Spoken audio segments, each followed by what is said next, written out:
ఇటీవలనే AP deputy CM Pawan Kalyan garu Janasena నాయకులందరూ కూడా తన ఎవరైతే ఉన్నాడో అభిమాని నిరంజన్ని పరామర్శించడం జరిగింది. తీవ్ర అనారోగ్యంతో ఉన్నప్పుడు భరోసా ఇవ్వడం జరిగింది. కానీ అనుకోని పరిస్థితిలో ఆ బాబు చనిపోవడం మాత్రం చాలా దుఃఖానికి గురి చేసింది. పవన్ గారు కూడా ఇప్పుడే ఆయన కూడా స్పందించడం జరిగింది. ట్విట్టర్లో, సోషల్ మీడియా ద్వారా కూడా ఆయన చాలా బాధపడడం జరిగింది. ప్రస్తుతం సాగర్ గారు ఉన్నారు. సార్, ఇటీవలే మీరు వెళ్ళారు, అందరూ కూడా వెళ్ళారు, పవన్ కళ్యాణ్ గారు వెళ్ళారు.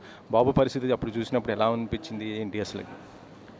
దురదృష్టకరం ఏంటంటే మేము నెల తిరగముందే ఇది ఎక్స్పెక్ట్ చేయలేదు ఆయన నిరంజన్ మరణ వార్త. మేము కలిసినప్పుడు చాలా ఎగ్జైట్మెంట్గా పవన్ కళ్యాణ్ గారు వస్తున్నారనే సంతోషంలో మమ్మల్ని అందరినీ చూసి చాలా సంతోషంతో పలకరించారు. తను అనారోగ్యం అన్న సంగతి కూడా మర్చిపోయి చాలా ఆ మొహంలో సంతోషం కనిపించింది. తర్వాత మేము ఆయనకు ఏ రకంగా హెల్ప్ చేయగలం, వాళ్ళ కుటుంబానికి కానీ ఆయనకు కానీ అంటే వైద్య పరీక్షలు కానీ వైద్యం రీతిగా మనం ఏ ప్రోత్సాహం ఇవ్వగలమని చాలా ట్రై చేసాం ఆయన వ్యాధి క్యూర్ చేయడానికి. కానీ సడన్గా జరగడం అనేది అందరికీ షాక్. ఎస్పెషల్లీ నిరంజన్ ఎలా అయిపోయారంటే జనసేనకి ఒక కుటుంబ సభ్యులాగా అయిపోయాడు. అందుకే జనసేన నాయకులు, కార్యకర్తలు, వీరమహిళలు అందరూ ఒక్కసారిగా ఏదో కుటుంబంలో జరిగిన వార్తలాగా అనుకున్నారు. ఎనీవే, అంటే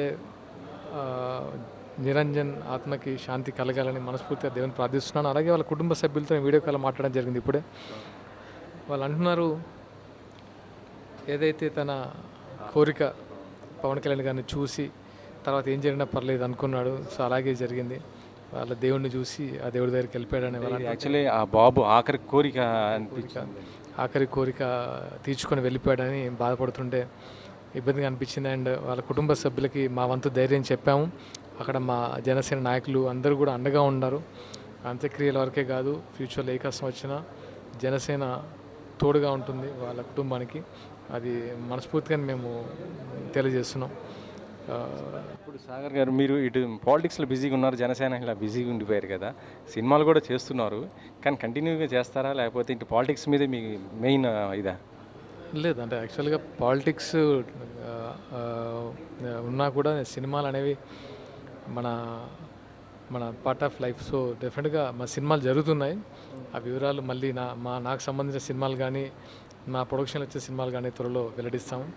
జనసేనకు సంబంధించి ఏదైనా ఇష్యూలు వస్తే మీరు స్పందిస్తుంటారా? మొత్తం ఇటీవల మనం చూడొచ్చు, ఇటుపు కాగితం ఒకటి చిన్నది ఇష్యూ అయిపోయింది, మొత్తం 2 తెలుగు రాష్ట్రాల్లో పెద్ద హాట్ టాపిక్ అయిపోయింది. మీ నుంచి ఎలాంటి స్పందన? ఇడుపు కాగితం అనే దాని మీద స్పందించాలంటే ఫస్ట్ థింగ్, ఇడుపు కాగితం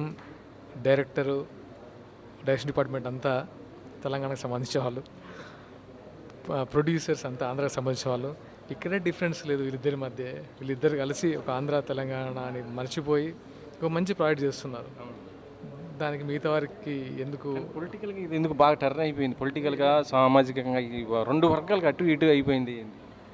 ఏదైతే పవన్ కళ్యాణ్ గారు ఎప్పుడైతే తెలంగాణలో జనసేన ఉంటుంది అని బలంగా పల్లెగుద్ది చెప్పినప్పుడు తెలియకుండానే కొంత అంటే అతి చిన్న విషయాల మీద చిన్న విషయాలు కూడా అంటే ఈ ప్రాంతీయ విభేదాలు రెచ్చుకోవడం అనేది అది మంచి పరిణామం కాదు.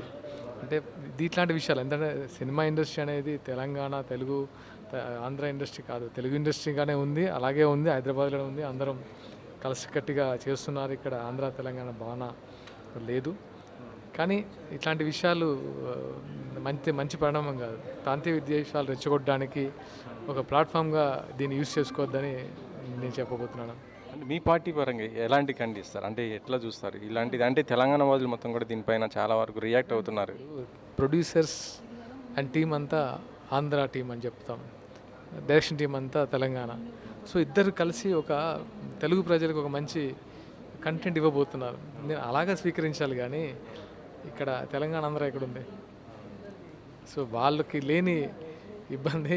ఇండస్ట్రీలో మొత్తం కూడా ఎక్కువ ఆంధ్ర పీపులే ఉన్నారు, మొత్తం తెలంగాణ వాళ్ళకి అవకాశాలు లేవు, ఇప్పుడిప్పుడు ఎదుగుతున్న ఈ టైంలో ఇట్లా చేయటం అంటే కరెక్ట్ కాదు. కానీ ఒక మాట సోషల్ మీడియాలో బాగా ఇదవుతుంది.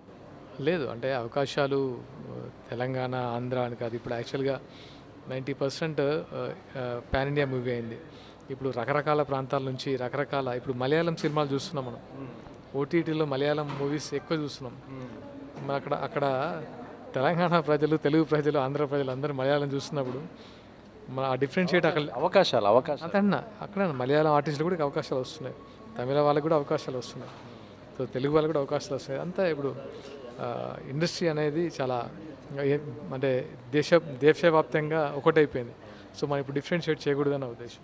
ఫైనల్ క్వశ్చన్, మళ్ళీ ఒకసారి నిరంజన్ కుటుంబాన్ని పవన్ గారికి సందర్శించే అవకాశం ఉందా, పరామర్శించే అవకాశం? అయితే తను ఇప్పుడు చికిత్స కోసం రేపు ఎల్లుండో పవన్ కళ్యాణ్ గారు ముంబై వెళ్ళే ఆలోచనలో ఉన్నారు. సో మేము ఆయన టైం తీసుకొని ఈ విషయాలు ఆయన కూడా స్పందిస్తున్నారు. సో టైం తీసుకొని సందర్శించే అవకాశం ఉంది. ఓకే, ఇది ఇటీవల పవన్ గారి అభిమాని ఎవరైతే ఉన్నారో నిరంజన బాబు చనిపోవడం మాత్రం మొత్తం చాలా విషాదంగా ఉందని కూడా చెప్తున్నారు. మళ్ళీ ఒకసారి వాళ్ళ కుటుంబాన్ని కూడా పరామర్శిస్తామంటున్నారు. అంతే దాంతోపాటు ఇడుపుకాయితే సినిమాకి సంబంధించి కూడా ఈ సమస్య ఏరే కోణాలు చూడొద్దు అని కూడా చెప్తున్నారు. కెమెరామెన్ భాషతో వెంకట్, 10 TV.